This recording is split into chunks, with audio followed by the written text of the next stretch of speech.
Since I'm starting out with trying to, achieve my goals with studying and learning the LSAT Mhm. test, I just want to be successful and, you know, I guess create obtainable goals where I get into a good school because I'm here in New York City.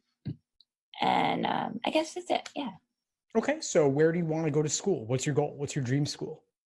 My dream school is Columbia or NYU Okay, because I live in New York City, so I wouldn't want to go out sure. of state. So, And those are great schools. Those are really top 5 schools. yeah. So that's awesome. So for those, no matter what your GPA is, you ideally want to have 170 or above on the LSAT. Yeah. And when are you looking to take the LSAT? Do you have a test date in mind? Yes. I want to take it in July or August. Okay. That gives you a good amount of time. We're talking right now in January, and it takes about 5 to 6 months to reach your fullest potential on the LSAT. So that lines up perfectly. Wow, pretty cool. So what's your schedule like between now and then? What else do you have going on? So I'm a full-time worker, and then I have like some other responsibilities in the evening. But my job is very flexible where I can spend a certain amount of time studying. Like if I start really early at work and get everything done, then I have the whole afternoon free to study or to spend time doing something else. And I'm just on call for, something if somebody needs something. So. Right. Fantastic. So you really have a lot of time available to you to study. Yeah. Good. Awesome. So I'd say just get one of my study plans where I lay out exactly what to do for you every single day over the course of your prep, and you'll have time to make full advantage of it. You could probably study at least 20, 25 hours a week or more, given your other obligations. So that's great to hear. Okay, awesome. 25 hours a week. Wow. Okay. Awesome. Yeah, the LSAT requires a lot of you, but you get in what you put out, So put in the time, treat it like at least a part-time job, and really make it your focus. Yeah. Absolutely. So do you have any advice for me or anything that I should take as starting out? Absolutely. So the study plans will lay out exactly what you should be doing every single day, which books to read, which exam problems to complete, and the exact order in which to do everything. And my biggest advice would be, don't focus on the foundation first. Build that. Don't worry about timing just yet. So start with learning the theory, then applying it to questions by type, then pull it all together with full sections and then full exams. But do the questions by type first so that you can see the common techniques required for solving each one.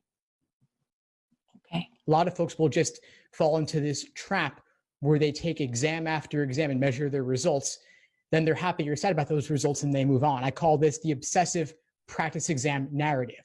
Open. They're obsessive about taking those practice exams and measuring themselves with spreadsheets and charts and seeing if the numbers go up or down.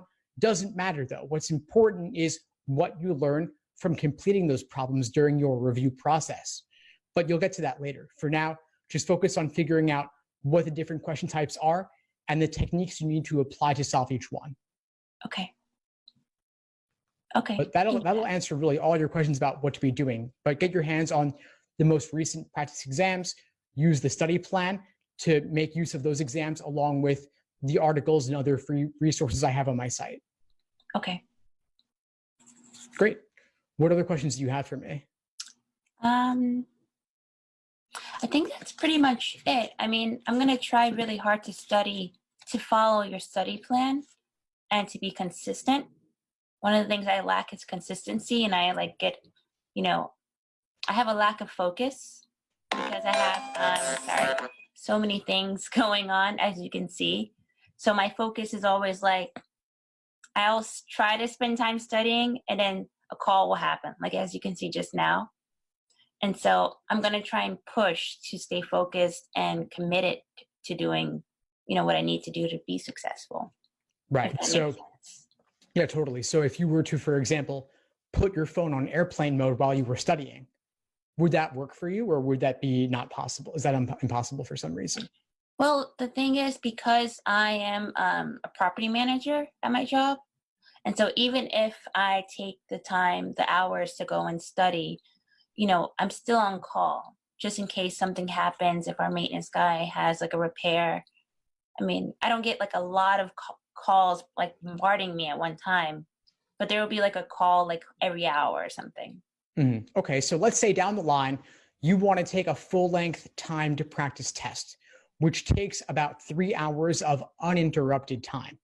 And ideally, for 170 plus to achieve your fullest potential, you want to do at least 10 sittings like that before test day. 10 3-hour study sessions doing full-length 5-section exams. But if you're getting a call on average once every hour, those interruptions are going to render the results of those practice tests less than accurate. So let's talk about this now for a minute. How are you going to make those sittings happen without interruptions if you had to? Maybe I would take my timed exams in the evening time where it's not going to interfere with work.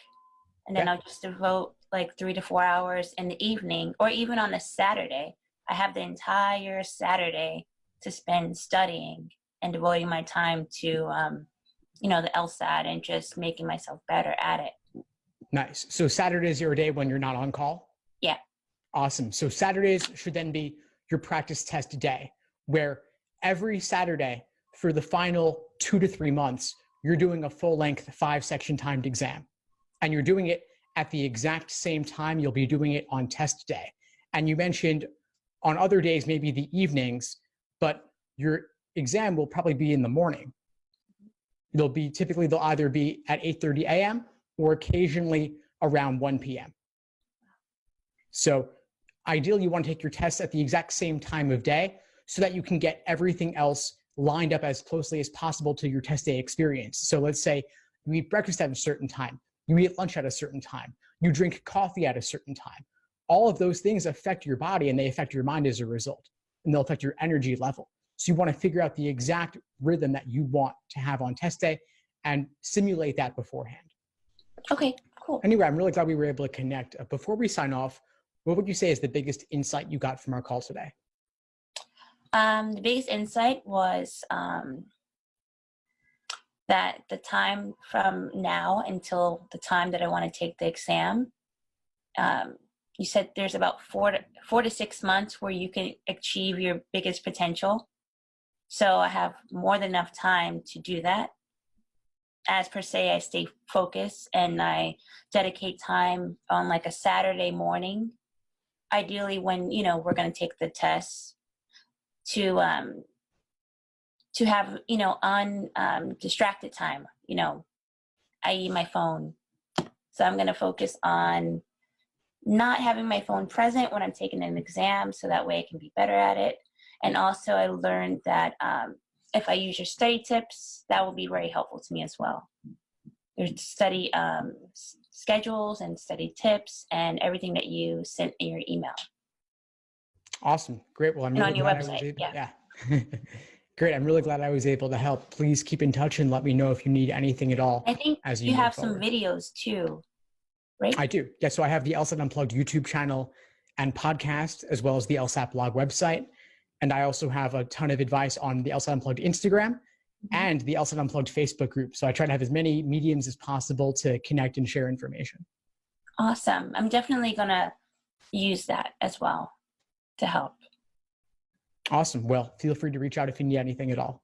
Well, thank you so much for taking the time to explain everything to me. And the little questions that I did have, I do feel that they were very informative, and I did take a lot back that I expected to.